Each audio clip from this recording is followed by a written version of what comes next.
everyone, and welcome back to a year in the TikTok of Anti-Diet Pilot. Today we are going to just continue on. This was the video that we left off on. This is where we're starting. I don't know if we're actually going to cover that one because she has a lot of ones that I just don't know if I'll cover or not. We are approaching this whole era she had involving human hair she bought to, I don't know if it's like a weave or something, but to have like really straight hair. And it was interesting for its own purposes, but it's not particularly relevant or interesting to review. So we'll be skipping over that one. My guess is that we have somewhere between 2 and 3 parts left of this series. So without further ado, let's just go ahead and jump into it. This album was really bad. The first half particularly was a fucking snooze fest. Second half was a little bit better, but I think what we should do here is take notes from Mother. Ariana herself recognized that this album was short, but she said it was done. Like, I knew it was done at 35 minutes. We were carried through different sounds, the vocals, the lyrics. This told a story. This was the same song over and over and over for 2 hours. Not that Taylor Swift will ever become not relevant. Don't you want to evolve? Don't you want to try out different sounds and be creative? Did you really need to put 31 of the same exact songs on the same album? You probably should have picked 10 and released 5 more on the deluxe version. I respect Taylor Swift. I loved her growing up. She has the lyrics. She has the songwriting skills. If we could just evolve the sound a little bit past 2016, I feel like we would all benefit. My other beef is with people coming for the producer. You think the same girl who did Taylor's version as a way to get back at the people who would not let her buy her own music is not signing off and agreeing with every musical decision that goes into her album? This album. So this is just one of those things where I want to be clear about that. I really have no fucks to give about Taylor Swift. I am not a Swiftie in the slightest. But Justice here had some rather harsh comments. And I think that she's entitled to those comments. I don't have any opinions about how much I agree or disagree with her because I literally don't listen to Taylor Swift. But this is one of those situations where it's like, if people come for you, let's be very clear about something. It has nothing to do with who you are or what you do, really. It's because you badmouth Taylor Swift. This is one of those things where it's like, it reminds me of Fat Fab Feminist when she was heavily criticizing Taylor Swift, and then people came at her with the low blow of she's fat and fat jokes at her expense, and they were granted low blows, but she's like, this is why you can't be a fat woman existing on the internet. No, that has nothing to it really doesn't have anything to do with you being fat, really. It's because you badmouth Taylor Swift. So if we end up coming across some ones with Justice getting serious flack and shit and her responding to it, and she attributes it to anything other than bad mouthing Taylor Swift, she's just wrong. I'm sorry. This is Taylor Swift has rabid fans.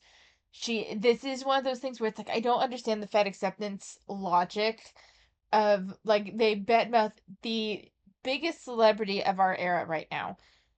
And then when people attack them, they're like, they hate me because I'm fat. No. No, that's not why.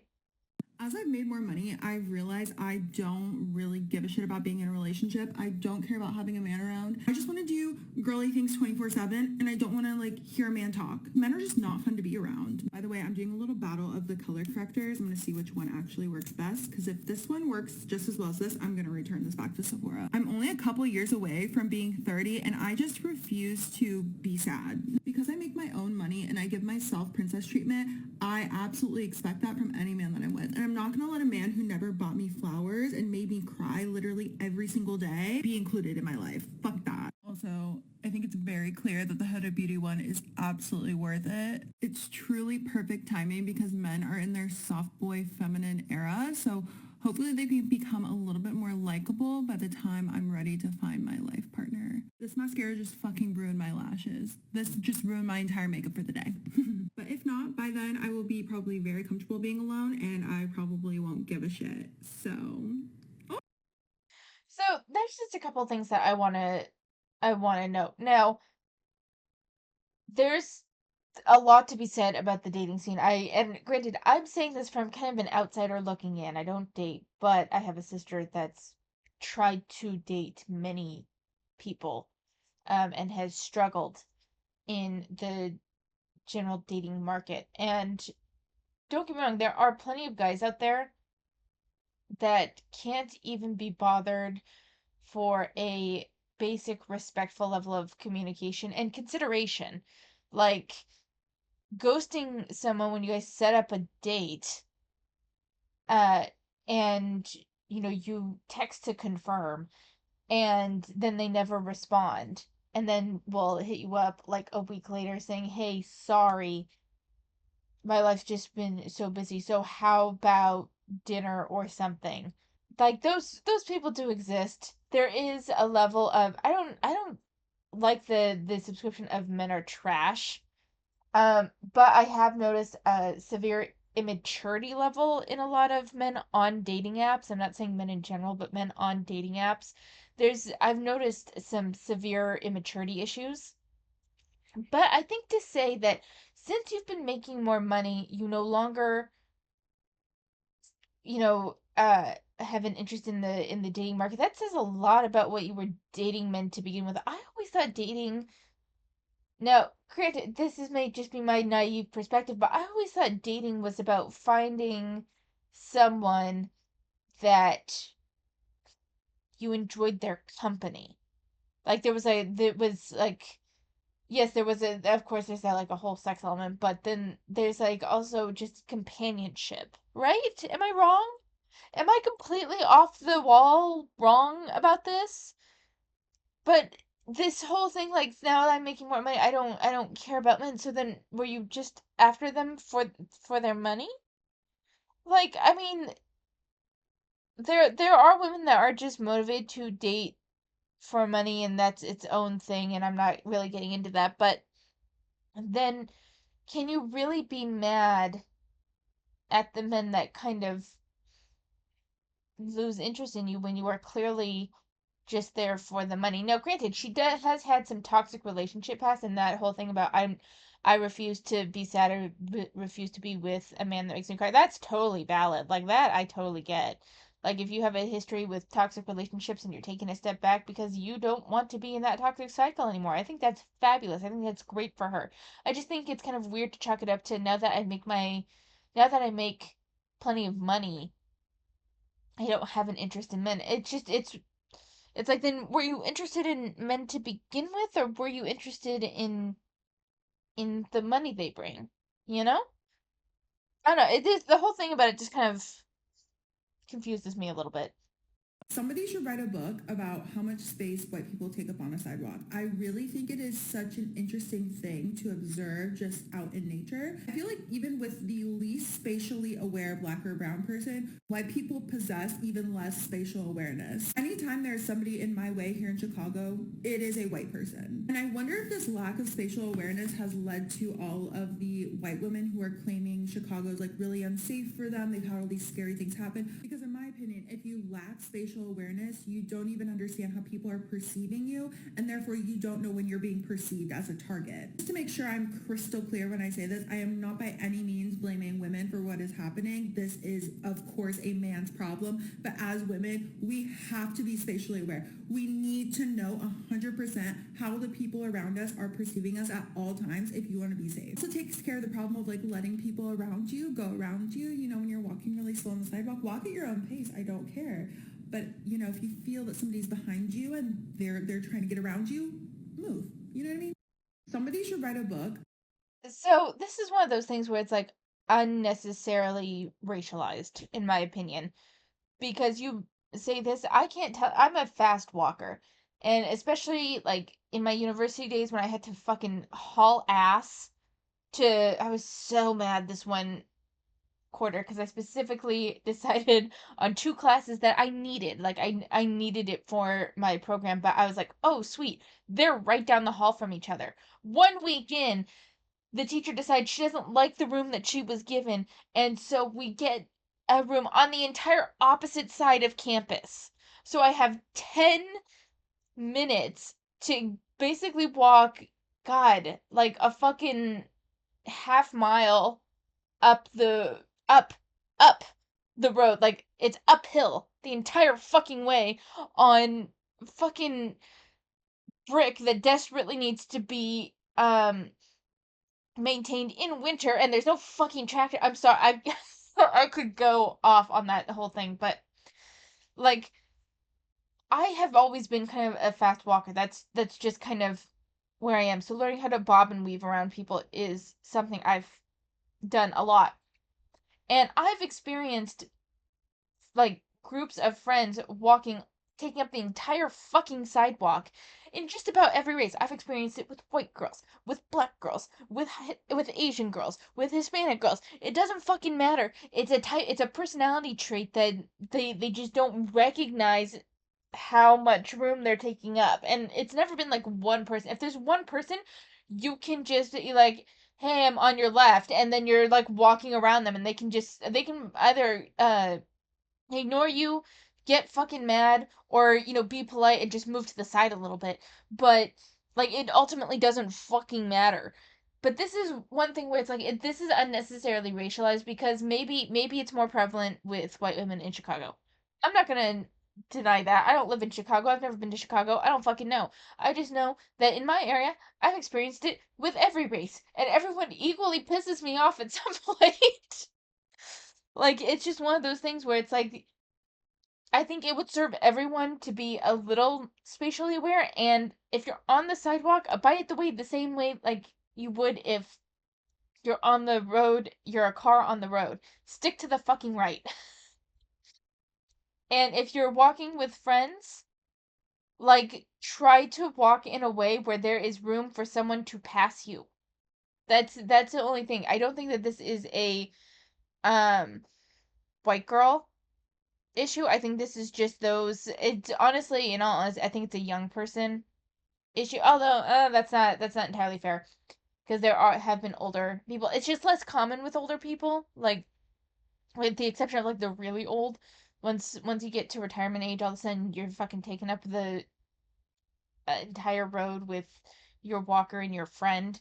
And if someone dares pass you, you huff about how fucking rude they are. Shut the fuck up. But like from the ages of about 28 to 53, I guess. The completely arbitrary numbers. But like you learn to be a bit more spatially aware of the space that you're sharing with people on the sidewalk. There is an entitlement level issue with it, but I think a good portion of it is either you're old and you just don't think about it as much anymore, or you're young and you haven't developed that level of consideration for the people around you yet. I don't think that it's racially I don't think it can be blamed on any particular race. I've experienced it with plenty of people, and I will note that I've noticed it most with women, but men, it can happen with men too. It's just one of those things where this felt like unnecessarily racialized when it's like a prevalent issue for any number of, of people. Eventually, you learn to risk your life by jumping off the sidewalk real quick, like running around them and then fucking taking off, and they can be mad or get glad. I don't fucking care. Oh my god. I swear to god, I can't make this shit up. I'm just eating my salad. I'm minding my own fucking business. 6 days ago, I blocked the fuck out of my ex, okay? I blocked him and I'm on my period. It's that time of the month. I'm just like laying in bed and I'm like, I'm just gonna unblock him. I'm not gonna text him, but I'm just gonna like unblock him because by now he knows that he's blocked. And like, I'm just curious if he's gonna try to reach out. This bitch just texted me. Trigger warning, gaslighting. I read this, I started twitching as the crazy started to possess my fucking body. I covered this shit up because it's embarrassing. I'm pouring out my fucking heart and soul to this stupid bitch. And you have the audacity to just act like, oh, I just need some time to cool down. You think I was just having a bad day? That you just like made me mad on one occasion? The delusion is starting to kick in because I'm sitting here thinking like, what if that was a sign from the universe? Like, So before we continue this, the reason why he said that, not to defend him because he seems kind of toxic in his own right, and I want to be clear, this is not defending him, but this is what we mean by you teach people how to treat you. You guys have gone through this cycle multiple times. We've seen it plenty of times with art. You guys have gone through this cycle multiple times, and you have done this thing where you get mad, you block him for a while, you unblock him. He knows eventually you're gonna unblock him, and then you guys will start chatting again, and you start the cycle over again. not defending him, but I'm just saying that the behavior that you've had toward him in the past kind of dictates what he can expect in the future until you change it. And right now you made a an effort to not text him, which is good, but you still unblocked him, which is still following that cycle over again. This is one of those things where we're talking about self-awareness. This is an opportunity for you to have some self-awareness. You are clearly following a cycle that he's like, okay, her cooldown period's over because that's what you've done in the past. We've seen it. We've seen you go through this same cycle with what I assume to be the same person over and over and over again that you say is so toxic, but you keep going back to. This is a destructive pattern for you that he recognizes and you simply haven't yet. This isn't, I wouldn't even say that this is him, ignoring the fact that he upset you. He fully knows that he upset you, but because you guys have gone through this pattern over and over and over again, he knows that it's temporary at this point. So you have to stick to your guns and keep him out of your life. The universe gave him a sign to text me because it was like the perfect window to text me and like win me back. And I, because the universe knows that I overanalyze everything, I'm supposed to analyze that and know that he knew that because there was a sign from the universe telling him to text me. When Olivia said love is embarrassing, this is what she's talking about. It's not the universe. It's a pattern. Humans, regardless of whether you have the ability to recognize the patterns that are being wrought in your life, you will have a subconscious awareness of them and learn to anticipate certain events. It's about the time that you unblock him, he knew to check, and then was like, so hey, have you cooled down now? You cool down and can we go back to, because whether he recognizes this pattern on a conscious level or not, although it kind of seems like he does, this is a pattern that you guys follow. So he knows to look. This isn't the universe or anything. This is you. You made this. This is one of those things where it's like, and this can apply to any number of things, not just relationships, but you got to learn to recognize when you fall into patterns of behavior, and if you have gotten to the point where it's like, okay, so now it's going, if you can anticipate with a reasonable level of accuracy what's happening next, you are in a pattern. In a pattern. That's why when you first enter a new job, everything feels like it doesn't, like you're floundering and finding your way because you haven't been able to anticipate those patterns even on a subconscious level yet. Everything follows patterns. 98% of the universe follows patterns because humans are rather predictable, and whether we realize it or not, we follow into certain patterns of behavior that repeat to infinity unless they are consciously disrupted and changed. And that goes on a society level basis. Even rise and falls of empires follow a pattern if you look at them at a long enough span of them to see the patterns in history. This is your history. This is your pattern. The universe didn't play any roles or anything. This is entirely you constructed, you made, and you are the arbiter of what happens with this relationship at this point.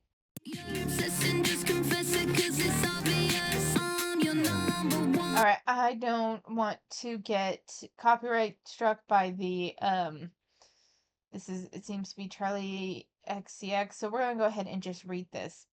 Why I don't date broke men. April monthly spending in downtown Chicago. Food, drinks, groceries, 1,425. I didn't feel like cooking, so I didn't. So again, like one person, and it's 1,425 for the month? Are you fucking kidding me? That is fucking insane. Don't get me wrong. I've spent a fair amount of money on food, especially like around the holidays when you have all the stuff that you can only get around the holidays. I don't want to tell you how much money I spend on Tony's oranges or Terry's oranges. Sorry, not it's Tony chocolate only Terry's oranges. I love me some chocolate. But the Terry's oranges you can only get in the US around the holiday season.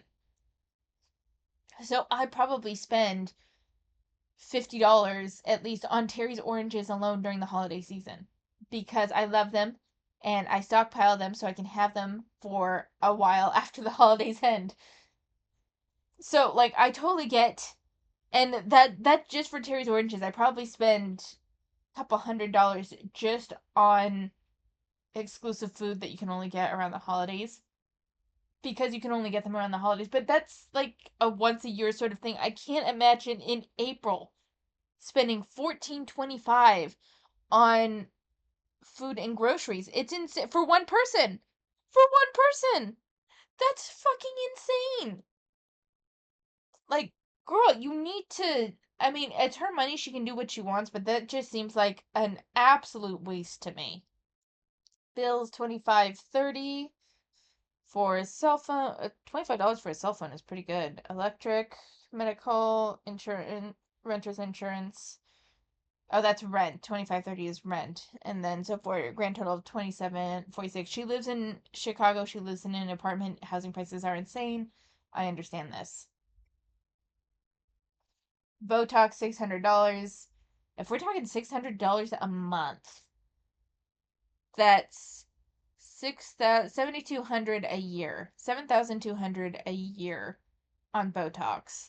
If it's every month. I don't know if it's every month. Well, she says smooth glass skin 4 months, so maybe it's not every month. But that's, for me, not worth it. Not even close. Not worth it at all. But, we all choose how to spend our discretionary money how we wish. So that's whatever. Transportation, $55. That's probably far less. Actually, that is definitely far less than what I spend on transportation because I have a car. Where I live, the transportation system isn't great. Mr. Georgie, $420 a month, pet insurance, grooming, food, toys and treats, just in case fund. I mean, I don't think that that's terribly unreasonable if you're taking good care of your dog. I don't think I spend quite that much on Lily, mostly because I do the grooming myself.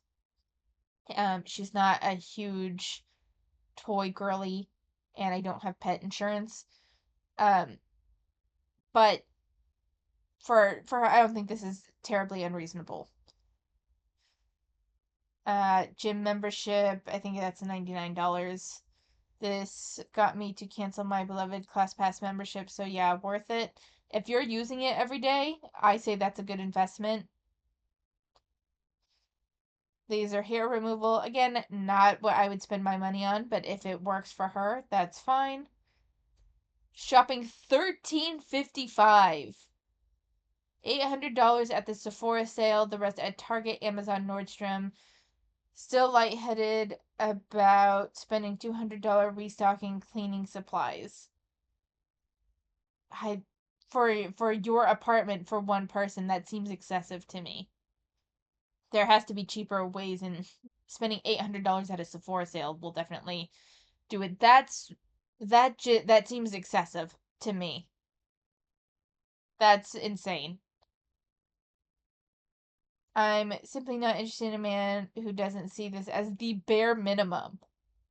Nearly $7,000 in monthly expenses. $7,000. $7,000 as bare minimum. That's insane to me. That tells me that she's a little out of touch with reality. If she can afford that, good for her. This is insane to me. This is like an outrageous amount of money to spend every month. To me.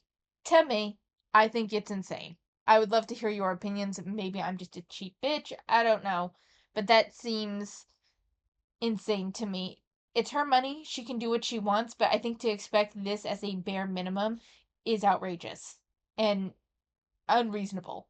Leslie, don't worry. It doesn't come off mean at all. This is So this says, I'm actually confused, not trying to be mean at all, but when I was in high school, the meanest, rudest people were black. They were the meanest girls there. People just refuse to be kind, and it's sad. Okay, we'll hear what. This is a weird comment, but we'll hear what she says. just the stereotypical 2024 racism that we see like every single day. So essentially what you're saying is that because of your experience black girls are the meanest in high school. First of all, that has nothing to do with my video talking about how white people have no spatial awareness. Like, that's not even like a racial dig. It's not a racial slur. It's not being mean. It's like literally they have no spatial awareness because they don't have to. Like, white people. Okay, so I agree. This comment has nothing to do with that what she was talking about in the video. She wasn't talking about white people being rude. I do think that it was still an unnecessarily racialized comment that she made, but this is so like off the wall. I to a certain extent I understand and agree with her on that like this has no real bearing on what she was talking about. Uh but let's be clear, that was a racialized comment. This is not your it's not just you saying facts. You were still offering an opinion, a very racialized opinion on human behavior. And so I think that it's reasonable to critique that. This seems like it's a little out of left field. Never had to have spatial awareness. They don't need to know how much space they take up. That's like the whole thing. And 95% of the comments, even white people, are like, no, like literally it's true. Like we have no spatial awareness. Like, read the fucking room. Number two, this is, you're basically trying to paint a stereotype of a group of people based on your personal experience. Because you want to Okay, know but who's you that just for the record, you did the same thing. I'm not again, I'm this feels like an unnecessary comment that's meant to I don't know, Batman. There does seem this has its own weird racialized issue with it, and I'm not excusing this comment at all. But justice with that white people have no spatial awareness thing was still a stereotype that you were constructing on a large group of people based on your experience. In that way, it was the same an unnecessarily racialized comment that you gave a generalization about a large group of people because of specific experiences that you've had. the meanest people in high school were to me? The white people. You want to know why they were mean? Because they were racist. Use your cognitive skills. Use your critical thinking skills before you leave a comment. Leslie Vargas. Leslie. So, like, there's a little bit of hypocrisy happening in this because she's blaming this woman for making a very generalized, racialized comment on a large group of people based off um narrow experiences. But Justice did the same thing in that. I do like that that's a bit of a hypocrisy there. I still don't really understand why Leslie talked about the meanest, rudest people in high school were black girls or black people or whatever. Like that's weird. That's fucking weird. It was unnecessary and it added nothing to the conversation. Like it felt like I don't know. I'd love to hear your opinions on this back and forth because this was kind of wild and weird. I've never actually said this to anyone, but I have body dysmorphia. Oh my god, shut the fuck up, Alice. So the caption says how it feels listening to people who lost weight in ED recovery talk about how difficult it's been to get used to their new body. If you don't like it, don't watch it. That is completely reasonable to be it's completely reasonable to have issues with when you were used to being so rail, dangerously thin, to gain to a healthy weight that's going to feel like fat. That's going to feel like you are overweight even when you're not. Like I can understand that changing of the body and how that's hard just as how like this doesn't really feel like a one-to-one, but it's the thing that's coming to mind in the moment. Let's say someone was in an accident and they're having to learn how to deal with an acquired disability because of that accident. And they mourn the able bodied body that they had before. That's not denigrating those that were born with those disabilities. But there is a change that has happened in their body that they have to learn to navigate. And it is okay to mourn your former normal. That's humans don't handle change well most of the time. Like there's a process to acclimating to change. And especially abrupt changes, especially changes that you were kind of like forced into, because if a lot of these people are in ED recovery, chances are they had their come to Jesus moment or an intervention or something with their family.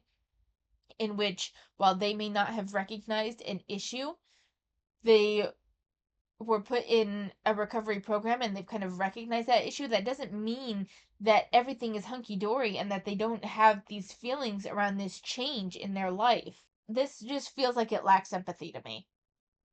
And you're turning it into, you didn't, if you didn't have to acknowledge or unlearn fat phobia in order to recover, I don't care. Like, I don't understand how so many fat activists can lack so much empathy and yet say others lack empathy. Y'all are self-absorbed. Y'all are 100% self-absorbed and clearly have an inability to look outside yourselves and think about what people might be dealing with mentally that make them say those certain comments. And those comments and how they're feeling is 100% valid, whether you agree with it or not. My current sweet green hyperfixation, I've been eating this every day since like mid-April. It's so good. We have broccoli, shredded cabbage, shredded carrots, blackened chicken, cilantro. Reaction time. This edition is grad night. Do servers ever get tired of complaining about the tips that they get? You know you're not entitled to any of the tips. Like, your tip out could be 0. Tipping is customary. It's not required. 20 to 25% plus in a tip means you are doing outstanding job. It does not mean that you're simply taking the customer's order, dropping off their food, and giving them their check. If that's all you're doing for your customers, no, you don't deserve a 20 to 25% plus tip. Sorry. Honestly, I blame COVID because remember during COVID, we were expecting very little from our servers, but we were tipping out of really just pity, really high amounts. I feel like this is where the entitlement of tips really came from. And I really think that servers should just be thankful that they get a 5% tip or a 10% tip or a 15% tip. Like, that means that the customer said, hey, here's the amount on my bill.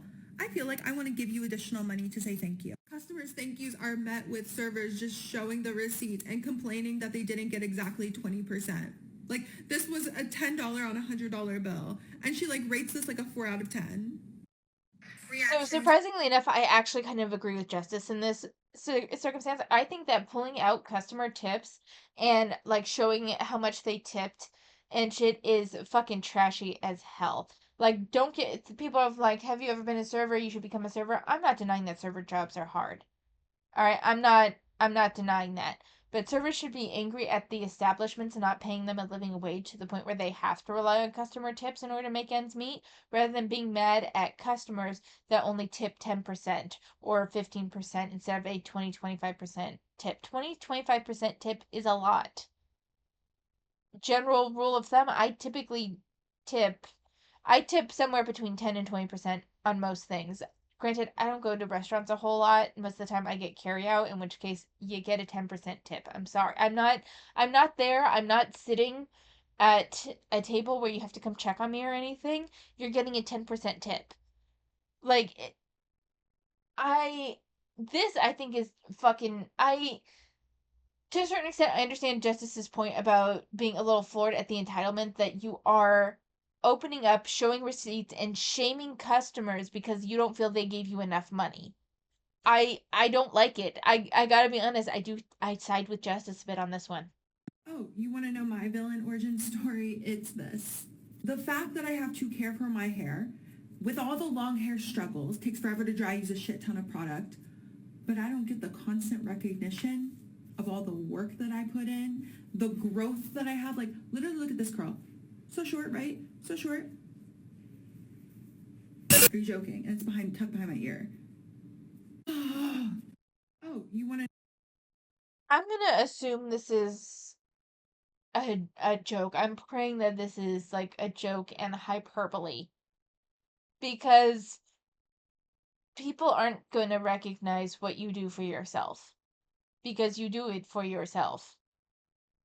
Like, to expect constant praise is for work you do in your hair is insane. I'm gonna function on that this was a joke or hyperbole or something because I find it hard to believe that anyone would expect praise or whatever for how they do their hair. If this is you, if this is in any way accurate to any sort of thought process, grow the fuck up and recognize that you are not the center of anyone's universe other than your own. My brain literally cannot comprehend that there are people in this world who have a medical concern and they don't get it checked. My anxiety could never. Yesterday, I stepped on this little earring, barely punctured the skin, but like there was a tiny bit of blood. I started Googling like what to do if you step on an earring, like how to care for the wound. And then I got scared and I was like, oh my God, am I gonna get tetanus? And then I realized it has been officially 10 years of me being a full-blown adult and I have not gotten any tetanus boosters. So then I start researching tetanus and I'm like, oh my God, when do I have to get this vaccine? And everything's telling me like immediately. Contemplated going to the ER. Okay, sorry, I accidentally pressed the up button. And we're getting back into this. This is really interesting, so I want to cover this, but this will probably be the last video that we cover for this video because I have shit to say. It has been officially 10 years of me being a full-blown adult and I have not gotten any tetanus boosters. So then I start researching tetanus and I'm like, oh my God, when do I have to get this vaccine? And everything's telling me like immediately. Contemplated going to the ER, but I was like, girl, BFFR. Then I called an urgent care and they were like, oh, we're not just like gonna give you an immunization. You have to like come in for a full appointment. And I was like, oh. Then I went to trusty old Reddit and they said all I needed to do is just make an appointment at like a CVS. So now I'm walking to CVS. God, what are the side effects of this vaccination that I'm getting? Like, is this a safe vaccination? And now I'm reading that if you're fully immune and blah, blah, blah, as a child, you don't even need the shot. It seems like there's a big debate in the medical field about this. All I know is I'm now caught in the middle and my anxiety is spiraling. My brain So, for the record, if you go to the ER and you have anything that could end up with tetanus, they will give you a tetanus vaccine or a tetanus booster or whatever if it's been over 3 years since your last tetanus shot. I found that out when I spilled boiling water all over my arm and the skin melted off in a sheet. It was awful. It was the worst pain I've ever been in, and they gave me they gave me a tetanus booster because of that. I also got morphine for the first time in my life, which I don't recommend. Like people, I've heard that I know that people will like that do hard drugs will like do morphine. I don't understand how you can. I was laying there on the bed, and yeah, you're like out of your gore. Like everything. I will say though that the pain, it is fabulous for pain because the intense pain that I felt from the massive burn on my arm felt like static. That was great, but it also made me feel like I was gonna shit my pants. So I don't recommend morphine. Uh, and like I felt like I was gonna shit my pants, but at the same time I felt like I couldn't move because I was so out of it. It was awful. But anyway, getting back to people not treating their health concerns, I feel like this person in the comments really kind of summed it up. When you pay a monthly premium of $940, your yearly deductible is $4,000, and you pay $360 a month for life-saving medication, you will know why. I choose starve, become homeless, or doctor. That's the reality of a lot of medical situations. I have actually pretty good insurance. I only pay like $60 or something a month for my insurance with I think it's like $1,500 deductible. But I still end up paying like $400 for a doctor's visit. So yeah, there's like it's a major expense to go to the doctor. People don't have You clearly have an extraordinary amount of discretionary income at your disposal that you can kind of just do these things willy-nilly. Most people don't have, as like a single person, don't have $7,000 a month in expenses that they can take an additional 400, 500 to go to the doctor for a visit. It's the the medical insurance game is a racket in the US, and people don't have that kind of money. This honestly tells me that you've grown up rather privileged, that you don't this it's like, why don't people do this? I don't understand why people do this. Money's why people don't do that. Money. Money is the reason. Do you know how expensive like care is? Most people don't have that. It's absolutely insane to me. And when it comes to like, good for her for getting her tetanus shot. She probably didn't need it, but like it's not gonna hurt her, at least from what I understand about it. But it just this whole thing is like you have a privilege of being able to go to go to the doctor and just try and make an appointment and spend however much money it's going to be, or maybe you have like fabulous insurance through your job. I don't know your life, but regardless, you are in a privileged position, and most Americans don't have the level of discretionary income that you do. So we're going to leave it there, and I'm going to talk about not blood code. I'm going to talk a little bit about games if I can find it real quick. So I played Wagotabi, right? And it's this one what it's a Japanese learning game that almost kind of functions a little bit like Pokemon, kind of, but without the Pokemon. I don't know if that makes sense. But you're as you're talking with people, you get these little lessons that you have to do. And then for each new phrase you learn, that phrase in English throughout the rest of the game is replaced with Japanese, which is actually really awesome. And then you have a rival, and you need to go to these different prefectures to display your mastery of the Japanese language at different levels in order to collect something to get like the ultimate Japanese status. Like it's interesting. The demo is the only thing out on Steam right now, but it's available on the Google Play Store and Apple Store for like $5 for the full game. It's good. I'm liking it so far. I haven't gotten very far. I'm still in the Kagawa prefecture, which is like the first prefecture of the game. But like I'm enjoying it. I think it's cool. I really like it.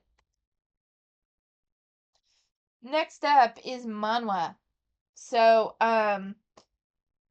not your typical reincarnation story is really interesting. The villain is really kind of getting their comeuppance here, and we're kind of learning the full effects of how everything works in this world. The reason for the twin ladies' disguise is just kind of moving along. Behind Her Highness's smile is very heartwarming, and it's moving in a fantastic direction.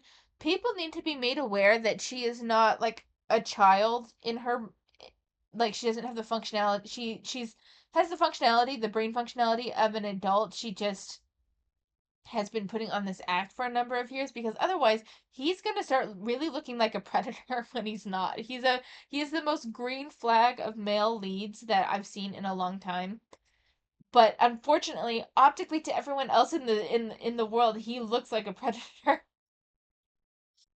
One Husband is Enough is one of the darkest stories I've seen. It's I don't know. I can't tell whether I like it or not. I'm gonna keep reading it, but it's dark. The Remarried Empress. A lot of people are that I've seen on Reddit and stuff are so tired with this and want it to end. I'm really enjoying it. I am really enjoying seeing Navier and Henry, like their relationship. I'm happy to see kind of Shu slowly kind of have fuller realizations of how he's been the primary contributor to where his life has gone. I'm enjoying it. I'm currently working through. I'm only on chapter 34 of The Fantasy of a Stepmother, but I think I'm also like around chapter 34 ish of The Perks of Being an S Class Heroine, which I actually have more to say on. This is good, but the S Class Heroine one has just like it's making its way along, and it has a way of keeping you very entertained, and I love the idea of being able to like after you die being put in this story where you have all sorts of cheat codes. It's awesome. Also, the villainous like there's what is it? Villains are destined to die or something like that. Is also moving along. I like Eccles, but I can tell that I had read a like fan translation that wasn't really well done in the later chapters, which is why I'm starting over. Uh, but Eccles I know goes kind of yandere, so that's its own thing. I'll be interested to see more of the context of it with like a proper translation though. And then, of course, Tappy Tunes. I just bought this. I have not read it yet, but there was this sale, and I was able to. I had read the first couple chapters, and it looks interesting. I Will Not Return to My Family is if you want to see someone stand up against toxic family members and come out on top, this has really become a fantastic read, and I really recommend it. The Max Level movie is moving along, that's fine. Tyrant's Dishonest Advisor is moving along. Born as the Second Daughter is fine. It's fine. To a certain extent, part of me is like, why am I still reading this though? Because it just isn't capturing my attention the same way. It just feels like it's kind of plodding on. And the whole premise based on the title has long since passed. Like, I'm the Tyrant's Dishonest Advisor still has mystery that we're working through related to the title. That works on I Will Not Return to My Family. We're still seeing that. I'm the Max Level Newbie. We're still seeing that. Born as the Second Daughter is not working with the initial premise that was presented. That was rectified within like the first 20 chapters, and we're at 75 now. And it's not that it's bad, but it's not what it could be compared to, because the Born as the Second Daughter has very similar vibes to the Beloved Little Princess, but the Beloved Little Princess does it much better. So part of me is like I keep going back and forth. I'm like, do I drop it? Do I keep reading it? Do I drop it? Do I keep reading it? I don't know, and I can't decide. My Husband Who Hates Me Has Lost His Memories is again moving along where we're kind of reaching what feels like we're heading towards the climax of the story. And I'm interested to see where it goes because it feels like I'm hoping for her that it comes to a new sense of empowerment because too long she has been running and hiding and acting in a way to survive, and I am ready for her to have something something that gives her more agency in her life. She better get it better not just be that they make up and he realized how wrong he was and he loves her and all that shit, which if that comes with it, that's fine, but she better like be able to grab hold of the way her life goes. Like, I want her to have power in her own life. Please, for the love of fuck, give this girl some agency. Like, like, agency that she doesn't have to rip and work with in shreds. Savage Force, oddly enough, came to, like, remember what I commented before where it seems like it's going into another, arc? And it feels like the story should have ended. Then it ended. I don't know why they introduced that. Like it kind of feels like the story would have been better off if they had not introduced that at all. It's probably going to come out in some of the epilogues, but then the story kind of abruptly ended with her giving birth and having their baby and happily ever after, but then there's this whole side thing that was introduced in the penultimate chapter that was not resolved. I'm thinking that we're going to get some information with that in the epilogue, which is fine, but it felt awkwardly handled. I hope the Tyrant's Heart is also kind of moving along and we're kind of seeing more from his perspective and that sort of thing. He clearly still loves the main character, but there's weirdness happening that, and I'm hoping it's cleared up more because right now it's just getting more confusing. How to reject my obsessive ex-husband. She's not really rejecting him anymore, but it is interesting to see him work. So like she's not rejecting him, but she's not accepting him either. And her heart is very much still open to some of the other male characters, and he is working really hard to try to win her back. Um, and that's kind of entertaining to see, especially with how jealous he is. So it's kind of cute. The Great Heirs of the Empire. Right now, I'm reading it for the promise that it holds, and not for where the story is, because it's just eh. I don't really have much to say about these three or even this one, but this one, like, I'm kind of ready for it to end. In all honesty, like, like now there's a character that's obsessed with her. They're lovey-dovey, even though that felt like it kind of came out of nowhere. I don't know. This whole thing just feels like it could have been better written, and if you're happy to read it with all of its flaws, then it's fine. But there are a lot of flaws with it.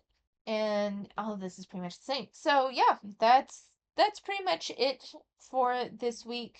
I don't have much else to say in regards of anything that I'm working on. or anything like that. So I think I'm going to leave it here. But thank you so much for watching. Take care of yourselves, and I will see you next time.